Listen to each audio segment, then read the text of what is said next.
السلام علیکم ورحمت الله وبرکاته. محترم پوښتنه کړې ده چې څوک طالب یا عالم په یو چا باندې استهزا کوي، سپکې استعمالوي یا د هغه نوم بد اخلي او یا پر خاندي استهزا کوي. محترمه د سیدنا محمد صلی الله علیه وسلم مبارک څخه ابو هريره مبارک روایت کړی دی چې رسول الله صلی الله علیه وسلم مبارک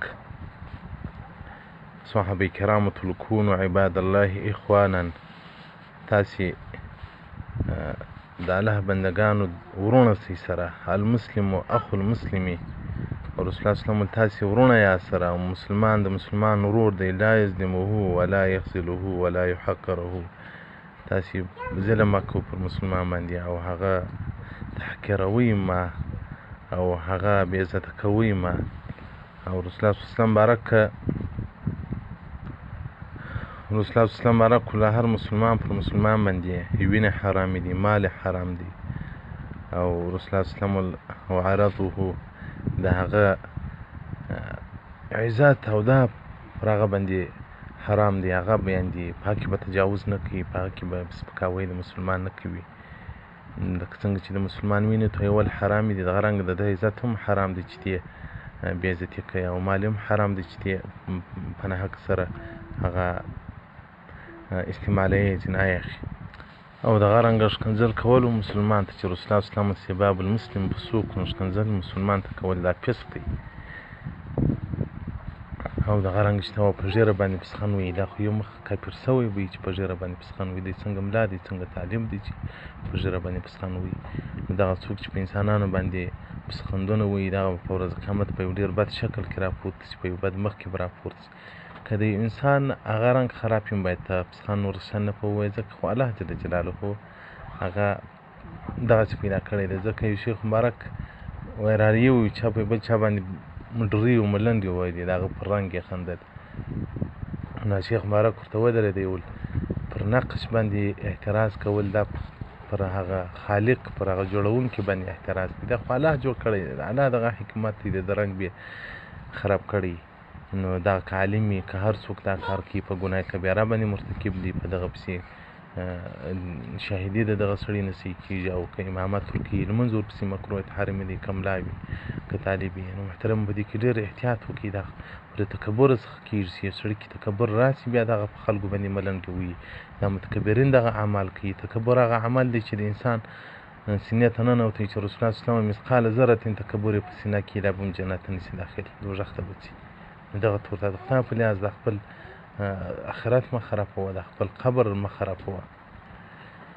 الاداب د امام بهقي صفحه 110 باب نمبر 28 حدیث رقم 155 دې ته مفصل بحث ورکړی دی. نو محترمو په مسلمان باندې رسخند وویل، ګوره الله ته څوک قبول وي، الله ته څوک هغه د قدر وړ وي. عمر بن خطاب راته مبارک به ویلو، له هغه وخت به عمر کامیابه وي، پر بریتوب به لاس تیر کړي چې عمر جنت ته ننوځي. نو چې موږ جنت ته ننوځو، بیا به زموږ حقیقت او اصل معلومېږي. اوس نو دغه مولوي صاحب ته ووایه ورته، نو که دغه چې ته پسې هم په ووایه، که دغه تر تا خیر او تر تا به خیر هم وي، ځکه نو خو ته په ګناه اخته یې، هغه په ګناه نه دی اخته. دا ورته احتیاط وکړه، ته اوس ورته د ځان سره ولې دومره ظلم جفا کوې.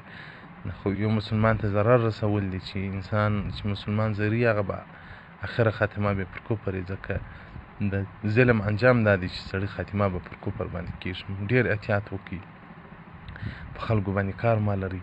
دا د عجب او د تکبر اثرات چې په انسان کې راسي، بس تر هر چا ځان ښه ایسول، که په عبادت کې دي هم به تر چا ځان ښه نه بولې، او که په اعمالو کې دي هم به تر ځان چا ښه ځان نه بولې. عجز کوه محترمینو، عجز کوئ. نو زه خپله چې دا فکر کوم، وایم یا ربه انسانان خو بیخي پر ما افضله دي. دا چې کله کله په دا دعا کې وم، یا ربه هغه خنزیر چې تا نجس حیوان پیدا کړی دی، هغه به لا تر ما ښي، چې زه خپل اعمالو ته وګورم، چې زه خپل شان ته وګورم چې زه څومره د الله څخه لرې یم. الله دې مې ورقریب کړي، الله دې مې معاف کړي.